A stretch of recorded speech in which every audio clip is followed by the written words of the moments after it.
Hello friends, मैं आया हूं इस वीडियो में स्पेलिंग का डिफरेंस लेकर के। अमेरिकन इंग्लिश, ब्रिटिश इंग्लिश में वर्ड्स वही है, स्पेलिंग का डिफरेंसेस है। तो आखिरकार कहीं कंफ्यूजन होने की बात नहीं। ब्रिटिश इंग्लिश में, अमेरिकन इंग्लिश में वर्ड्स सेम होने के बावजूद भी we find that there are certain words having the difference in the spelling. तो कौन कौन है जरा देखते हैं। फर्स्ट इज एल्युमिनियम, इसी को ब्रिटिश में एल्युमिनियम कहा जाता है, स्पेलिंग से ALUMINUM, जबकि ब्रिटिश इंग्लिश में ALUMINIUM। Next one analyse, analyse, analyse, दोनों एनालाइज है, लेकिन सी द डिफरेंस। जो एनालाइज है इसमें यहाँ पर Z कहा गया, जबकि यहाँ पर S का यूज कहा जाता है। जब और एक चीज और मैं बता दूं, इसके पहले वीडियो में मैंने बताया, क्या बताया कि ये हम लोग ब्रिटिश इंग्लिश में इसको Z कहते हैं, लेकिन जब अमेरिकन इंग्लिश में उसको Z पढ़ा जाता है, ZEE उसका साउंड आता है, Z। सो एनालाइज में Z हो जाएगा, जबकि ब्रिटिश इंग्लिश में एनालाइज में S हो जाता है। नेक्स्ट है कैटलॉग। कैटलॉग जो है वो ब्रिटिश इंग्लिश में GUE हो जाता है, जबकि इसमें G के बाद स्टॉप है, CATALOG, जबकि यहाँ पर CATALOGUE। Next one centre. देखिएगा सेंटर में, अक्सर सेंटर में कहीं कहीं पर जो कोचिंग सेंटर है या कोई ऑफिस सेंटर है या कुछ भी है, तो इसमें CENTER भी कहीं कहीं लिखा होता है, कहीं कहीं पर CENTRE। और कभी कभी हो सकता है आप में से किसी स्टूडेंट्स को थोड़ा सा दिक्कत होता है आखिर कौन सा यूज करें, तो उसमें कोई ज़्यादा बात नहीं है। आप CENTER यूज कर रहे हो, उसको भी इंडिया में उसका स्पेलिंग गलत नहीं काटा जाता है, और CENTRE भी अगर करते हैं तो वो भी गलत नहीं काटा जाता है। यहाँ पर एक्चुअली बहुत सारे ऐसे वर्ड्स हैं जिसको अब दोनों तरह से उसको मान्यता मिल गया है, दोनों को ही सही माना जाता है। तो CENTER हो गया अमेरिकन इंग्लिश का, और ब्रिटिश इंग्लिश का स्पेलिंग हो गया CENTRE। Next is check. ये जो चेक है CHECK, चेक, चेक माने स्टॉप होता है, लेकिन यही चेक अगर अमेरिकन इंग्लिश की बात हो तो बैंक में अगर चेक वगैरह लेके जाएंगे तो उस केस में उस चेक का स्पेलिंग होगा CHECK, जो कि जनरली हम उसको स्टॉप के सेंस में लाते हैं। लेकिन अमेरिकन इंग्लिश में जो चेक है, बैंक का चेक, उसका स्पेलिंग भी CHECK, जबकि जो ब्रिटिश इंग्लिश है उसमें CHEQUE का यूज करते हैं। नेक्स्ट है कलर। कलर ये तो आप देखते होंगे, बराबर देखते होंगे, इधर उधर बैनर पोस्टर कहीं भी देखते होंगे, जो न्यूज़पेपर्स है उसमें भी कई बार दे देता है COLOR, कलर, जबकि जो ब्रिटिश इंग्लिश है उसमें COLOUR का यूज करते हैं। ठीक है, तो ये डिफरेंस है। नेक्स्ट है जो डिफेंस है, डिफेंस का स्पेलिंग अब देख लीजिए। अमेरिकन इंग्लिश में डिफेंस का स्पेलिंग DEFENSE, जबकि वही जो ब्रिटिश इंग्लिश है DEFENCE। Next one disc. जो डिस्क है DIS के, उसी को ब्रिटिश इंग्लिश में DISC का यूज करते हैं, डिस्क। यहाँ पर K, यहाँ पर C ही K का साउंड निकालता है, तो डिस्क DISK और DISC, ये हो गया ब्रिटिश इंग्लिश, ये हो गया अमेरिकन इंग्लिश। नेक्स्ट है इनरोल। इनरोल का स्पेलिंग ENROLL, यानी कि LL, ये हो गया अमेरिकन इंग्लिश में, जबकि ब्रिटिश इंग्लिश में सिंगल L रहता है, ENROL। Next on fulfil. जो अमेरिकन इंग्लिश फुलफिल उसमें FULFILL, यानी डबल L जिसको बोलते हैं LL, जबकि जो ब्रिटिश इंग्लिश है उसमें FULFIL। नेक्स्ट है ऑनर। ऑनर प्रतिष्ठा, सम्मान जिसको कहते हैं, उसको अमेरिकन इंग्लिश में HONOR, जबकि यहाँ पर ऑनर का हो जाता है HONOUR। नेक्स्ट है इंक्वायरी। इंक्वायरी वगैरह करते हैं, इंक्वायर, तो इंक्वायर का स्पेलिंग भी अक्सर कोई I से स्टार्ट करता है, कोई E से स्टार्ट करता है। यहाँ पर अब इंडिया में दोनों को मान्यता दिया गया है। इंक्वायर I से अगर हम लिखते हैं तो actually that very word starting with I, that is of American English. American English में I से स्टार्ट होता है इंक्वायर का, जबकि ब्रिटिश इंग्लिश में वह E से स्टार्ट करते हैं, ENQUIRE।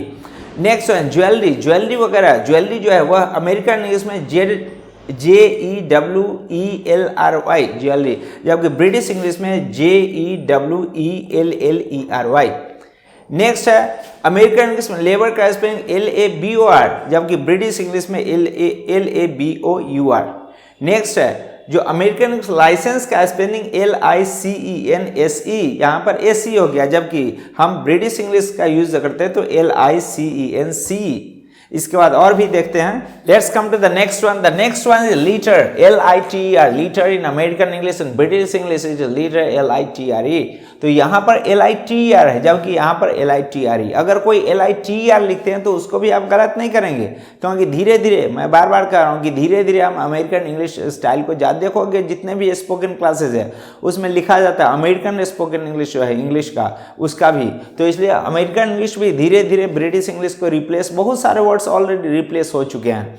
तो इसलिए LITER अमेरिकन इंग्लिश, LITRE ये हो गया British English. Next one, math और मैथ्स, MATH मैथ, जबकि ब्रिटिश इंग्लिश में MATHS मैथ्स।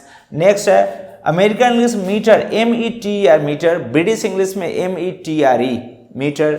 नेक्स्ट है नेवर, NEIGHBOR, जबकि यहाँ पर NEIGHBOUR।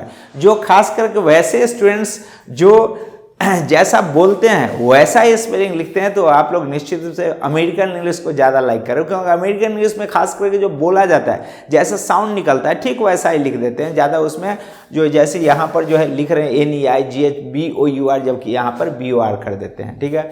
नेक्स्ट है ऑर्गेनाइज, ऑर्गेनाइज में Z का यूज़ किया गया है, ORGANIZD, जबकि ब्रिटिश इंग्लिश में ORGANISE। यहाँ पर मैं ZD कहा हूँ, मैं खुद गलत कर दिया, क्यों? क्योंकि जब अमेरिकन इंग्लिश पढ़ रहे हैं तो यहाँ पर जो Z है उसको Z नहीं बल्कि Z करके पढ़ा जाता है। नेक्स्ट है पैरालाइज, पैरालाइज PARALYZE, मैंने जान के यहाँ ZE कहा है, क्यों? क्योंकि अमेरिकन इंग्लिश में Z नहीं पढ़ा जाता है, Z पढ़ा जाता है, इसलिए PARALYZE, जबकि जो ब्रिटिश इंग्लिश है PARALYSE। नेक्स्ट है प्रैक्टिस वर्ब, प्रैक्टाइज वर्ब, दोनों वर्ब मैंने कहा। क्यों वर्ब कहा? क्योंकि जो PRACTICE ये प्रैक्टाइज जो वर्ब है, ठीक है। लेकिन यह जो प्रैक्टाइज है इसका जो नाउन होता है वो क्या होता है? PRACTICE, ये हो गया नाउन, ये नाउन हो गया कि इसमें ब्रिटिश इंग्लिश में वो नाउन हो गया, लेकिन वही स्पेलिंग यहाँ पर वर्ब हो गया। तो अमेरिकन इंग्लिश में यहाँ पर प्रैक्टिस का V2 यानी कि पास्ट बना सकते हैं ED करके यहाँ पर, जबकि ब्रिटिश इंग्लिश में ED नहीं कर सकते हैं, क्योंकि वहाँ पर वह नाउन का यूज़ कर रहा है और नाउन में ED का यूज़ नहीं कर सकते हम। तो ब्रिटिश इंग्लिश में वर्ब के लिए PRACTICE होता है, जबकि अमेरिकन इंग्लिश में जो ब्रिटिश इंग्लिश का नाउन होता है वही स्पेलिंग होता है आपके अमेरिकन इंग्लिश में PRACTICE, जबकि ये भी वर्ब का ही काम कर रहा है। नेक्स्ट है प्रोग्राम, प्रोग्राम में PROGRAM, जबकि ब्रिटिश इंग्लिश में PROGRAMME। आप देखोगे कि जितने भी कंप्यूटर के लैंग्वेज में पहले जो लिखा गया, कंप्यूटर चार्ल्स बेबेज बनाए अमेरिका के, इसलिए वहाँ पर जो स्पेलिंग प्रोग्राम का अमेरिकन इंग्लिश का दे दिया गया, इसलिए जितने भी कंप्यूटर सॉफ्टवेयर वगैरह में जितना भी देखेंगे स्पेलिंग वो अमेरिकन इंग्लिश ऑलरेडी वहाँ पर है PROGRAM, जबकि ब्रिटिश इंग्लिश में PROGRAMME। नेक्स्ट है रियलाइज, REALIZE, मैं फिर से बोल रहा हूँ, मैं जान के इसको जी बोल रहा हूँ, क्यों? क्योंकि अमेरिकन इंग्लिश में जेड को जी पढ़ा जाता है। सो REALIZE, जबकि यहाँ पर REALISE, realise. Next one skilful, SKILLFUL, skilful, ये हो गया हमारा अमेरिकन इंग्लिश, जबकि ब्रिटिश इंग्लिश में SKILFUL, सिंगल एल हो गया। नेक्स्ट है थिएटर, अब थिएटर को देखें, यहाँ थिएटर दे दिया THEATR, थिएटर, जबकि वहीं पर ब्रिटिश इंग्लिश में THEATRE, थिएटर।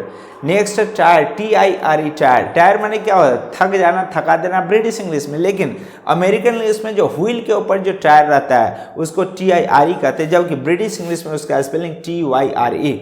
नेक्स्ट है अमेरिकन इंग्लिश में ट्रैवलर है TRAVELER, सिंगल एल है, जबकि ब्रिटिश इंग्लिश में TRAVELLER है।